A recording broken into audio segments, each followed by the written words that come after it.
प्रत्येकाच्या मनाला हुरहुर लावणाऱ्या राहुरी तालुक्यातील वरवंडी येथील वेदिका श्रीकांत ढगे या चिमुरडीचा बिबट्यानं बळी घेतलेल्या घटनेनंतर वन विभागाने रात्रंदिवस बिबट्याच्या शोधामध्ये लावलेला सापळा अखेर यशस्वी ठरला आहे.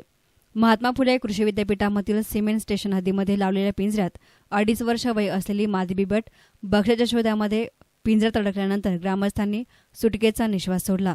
राहुरी तालुक्यामधील वरवंडी, डिग्रस, बारागाव, नांदूर, मुळानगर, बाबुळगाव, कुरणवाडी, मोमीन आखाडा, मल्हारवाडी, घोरपडवाडी या पट्ट्यामध्ये गेल्या 2 महिन्यांपासून बिबट्याचं दर्शन वाढलं आहे. कधी रात्रीच्या वेळी शेतात किंवा रस्त्यावर येणारा बिबट्या दिवसाही बक्षाच्या शोधामध्ये फिरत असल्याचं दिसत होतं.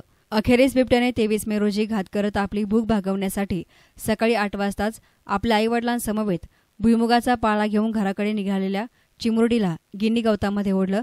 चिमुरडीच्या गळ्याचा घोट घेतल्यानं अधिक रक्तस्रावाने तिचा बळी गेला. आई गावच्या माजी सरपंच मनीषा ढगे आणि वडील श्रीकांत ढगे यांच्यासह कुटुंबियांसमोरच बिबट्याने ढगे कुटुंबियावर काळाचा घाला घातला.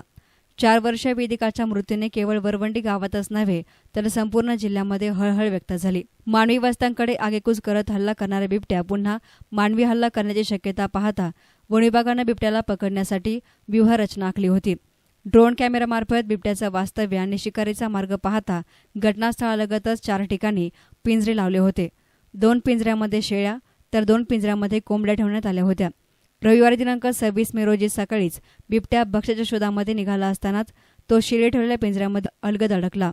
शेळीचा फाडशा पाडण्यासाठी पिंजऱ्यामध्ये घुसताच दरवाजा खाली येताच बिबट्यानं आपण पकडलो गेल्याचं लक्षात येताच जोरजोरामध्ये डरकाळी सुरू केली.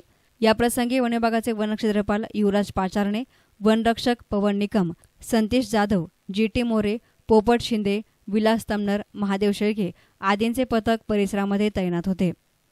एस9 मीडियासाठी प्रतिनिधी गोविंद पुनगे, राहुरी.